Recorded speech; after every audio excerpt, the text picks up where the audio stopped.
Few genres capture the gritty allure of speculative fiction quite like Cyberpunk. When adapted for the big screen or television, these stories often deliver something truly remarkable. However, one classic book had an adaptation so disastrous that it nearly killed the genre.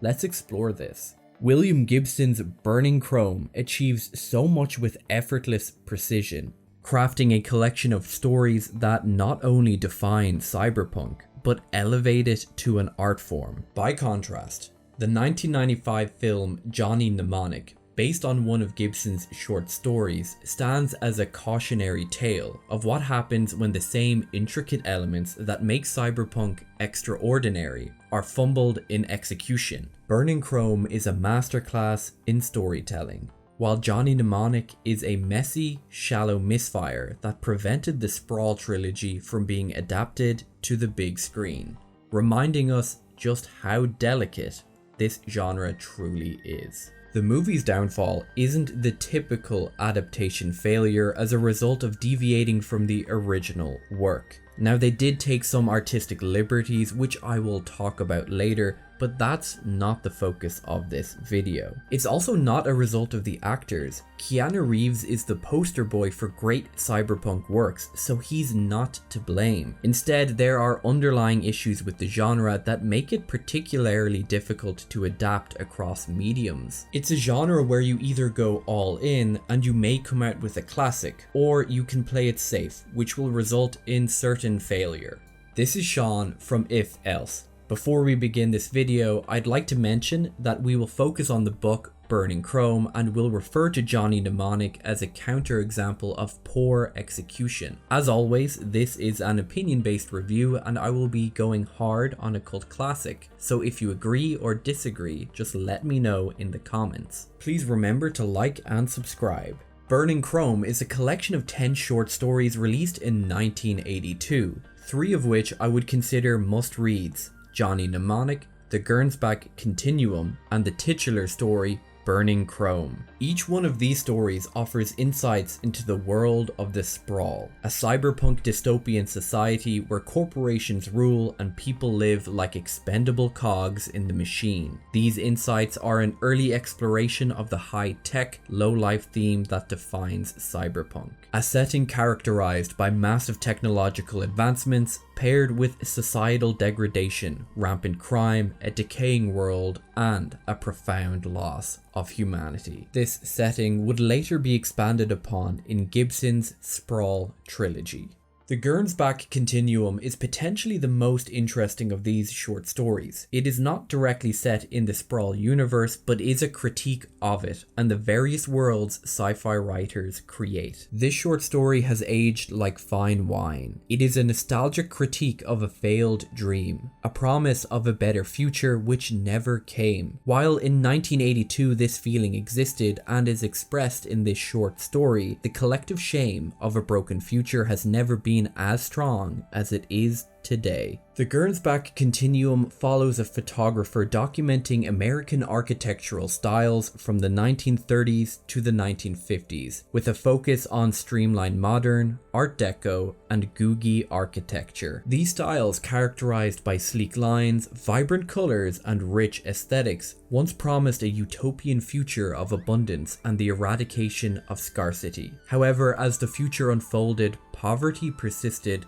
crime escalated, and the path society took became far grimmer. The short story aptly describes these styles as an architecture of broken dreams, the architecture of our failure. As the story unfolds, the photographer begins to hallucinate this broken dream, witnessing fantastically large highways, flying cars, zeppelins, and an impossibly pristine family. Of course, all in the same architectural style. The glimmering perfection of these semiotic ghosts evokes a sense of wonder but also unease, as if they were almost too perfect. Our variation of a perfect future, or at least the future we were promised in our youth, is more characterized by immaculately clean white structures with well-maintained and integrated wildlife. Once again, a promise of abundance, but with different aesthetics. This feeling of unease results in the protagonist's eventual rejection of this alternate reality, underscoring a key theme which maybe we could think on: the importance of grounding oneself in the real, messy, and imperfect present rather than being seduced by nostalgic or utopian visions of a future that never was and never will be. The story critiques the naive futurism epitomized by Hugo Gernsback, the early science fiction publisher after whom the story is named. Gibson uses this critique to question not only the feasibility of such utopias, but also their desirability. The shimmering future Gibson presents is an aesthetic ideal devoid of real human complexity. For example, this future leaves no space for non-nuclear families. Gibson, once again, is displaying skepticism toward unchecked technological idealism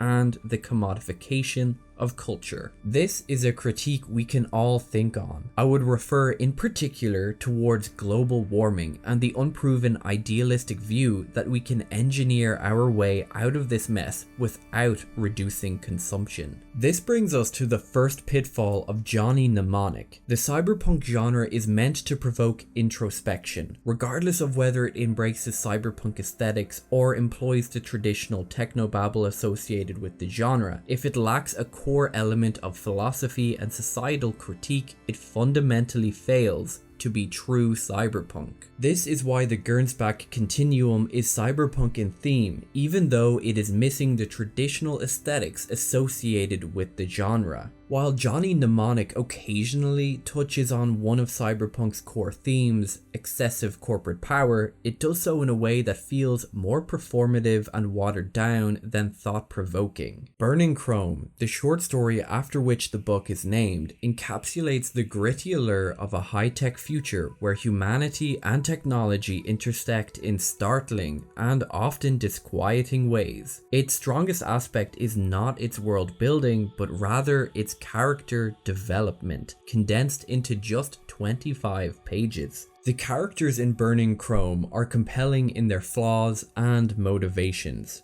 Bobby Queen's yearning for success, fueled by his infatuation with the enigmatic Ricky, contrasts with Automatic Jack's more grounded, world-weary perspective. Their dynamic highlights the human cost of their high-stakes endeavors, especially when juxtaposed with Ricky's own dreams of escaping her grim reality. Automatic Jack, the story's narrator, is the emotional anchor of the tale. A seasoned and pragmatic hustler with a cybernetic arm, Jack provides a grounded, almost melancholic perspective on the events. His voice is tinged with the weary wisdom of someone who has been in the game long enough to understand its cost. Jack is both a participant in and an observer of Bobby's schemes, a role that allows him to articulate the moral ambiguities of their world. Bobby Queen is the quintessential cyberpunk anti-hero, ambitious, reckless, and enamored with the idea of transcending his station. Where Jack is pragmatic,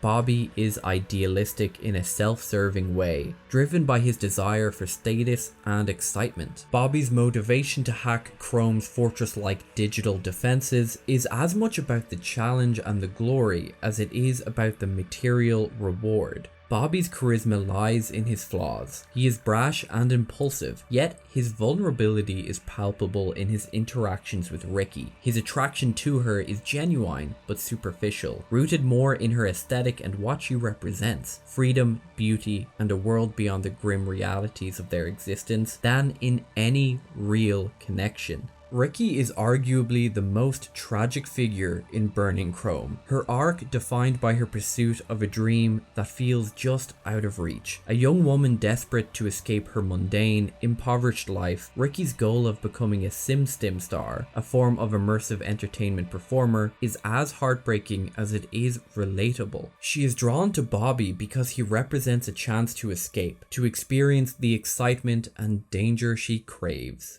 Gibson's portrayal of Ricky is masterful in its subtlety. She is not a passive character. She is a dreamer in her own right, willing to take risks to achieve her goals. Yet her agency is limited by the socio-economic realities of the world she inhabits. This short story is excellent and well worth a read, and makes you question the meaning of success, but more importantly, it's an incredible character study. This brings us to the second shortcoming of the movie Johnny Mnemonic. All great cyberpunk is inherently character driven, and that is a somewhat controversial statement. Many would maintain that sci-fi should be more concerned with world building and exploring ideas. I would maintain it's impossible to do either effectively without well developed characters. On a side note, I discussed this in my review of Count Zero, Cyberpunk's forgotten masterpiece. Johnny Mnemonic does not develop Johnny as a character or Jane. Instead, they feel more like husks to explore the world around them, resulting in characters we simply do not care about. They should be more than just speakers used to deliver clunky dialogue.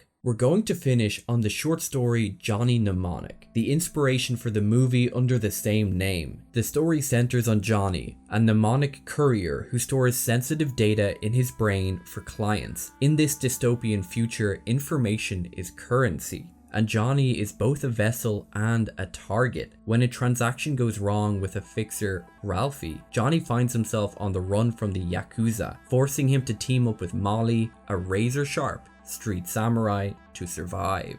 Johnny and Molly find themselves pursued by a relentless Yakuza assassin, sent to retrieve the sensitive data hidden in Johnny's brain implant. Their flight eventually leads them to the Low-Techs, a tribe of societal outcasts who have rejected the corporate-controlled, tech-obsessed world above. Hiding among the Low-Techs, Johnny and Molly find sanctuary in the underbelly of the city, agreeing it is here where they will make their last stand. It is on the so-called killing floor, a sprung-floored arena wired to synthesizers and amplifiers where Molly and the assassin fight in a dizzying, hypnotic dance. Molly, with her quick reflexes enabled by her implants, defeats the assassin, causing him to cut off his own arm with a monowire. The assassin, under the shame of losing, dived through a hole in the floor and fell into the depths below in order to buy himself a few seconds of dignity. Now free of the Yakuza, Molly and Johnny agree to team up. In just a few pages, Gibson grafts a gritty, tech-saturated world that feels alive with neon glow and existential dread, offering readers a visceral glimpse into the interplay of human frailty and technological prowess. At its core, Johnny Mnemonic examines the way in which technology reshapes the human experience, often at the expense of individuality and freedom. Johnny's dependence on his implanted storage device, his literal and figurative burden, becomes a metaphor for the societal pressures to assimilate into a technocratic landscape, a pressure we all feel, becoming ever more acute with the rise of artificial intelligence and the fear of being left behind. This brings us to our next failure of the movie, and probably the most shallow. Artistic liberties are required in adaptations, but must be tasteful and executed well. Earlier I said the movie's biggest failings aren't wholly a result of deviating from the original short story. However, it does take some artistic liberties that are hit and miss. Additional characters and themes are introduced to extend the story into a feature film, and those additions are largely on par with the directly inspired aspects in terms of quality, which is not high. Furthermore, the director and the writer made some quirky choices in adapting the original novel, which in my view detract from the movie. Notably, they replace Molly Millions with Jane, a similar but different character, altering the dynamic between Johnny and his bodyguard. In the novel, Molly is far more competent and serves as a stronger driving force than her movie counterpart. Many of Molly's pivotal moments are reassigned to Johnny in the film,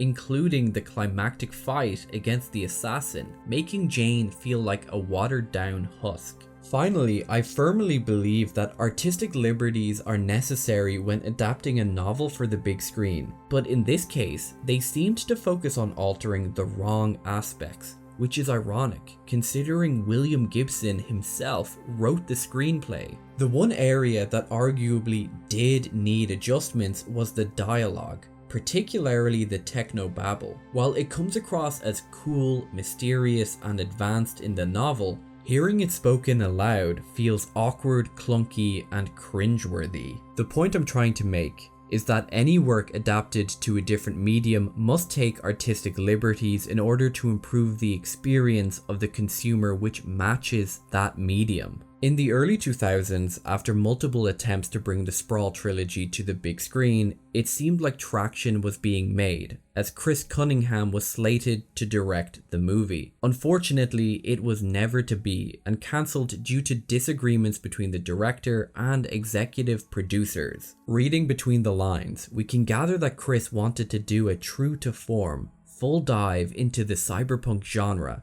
and embrace it wholeheartedly, but the producers aimed to play it safe. Given the failure of Johnny Mnemonic, the producers wanted to reserve the right to dictate the final cut. This was unacceptable to Chris. Burning Chrome is a phenomenal collection of short stories, which, when compared to Johnny Mnemonic, displays the underlying issue within cyberpunk and sci-fi as a whole. In order to produce compelling work within this genre, the creator must execute across a broad range of areas, some of which we have not covered in this video. If the creator successfully builds compelling characters, which interact with the society that causes introspection in the viewer, and is well adapted to the medium being used, such as Blade Runner 2049, it will receive critical success. This has been Sean from If Else. Please consider subscribing, and thank you to all my viewers who have stuck with me. I'll see you next time.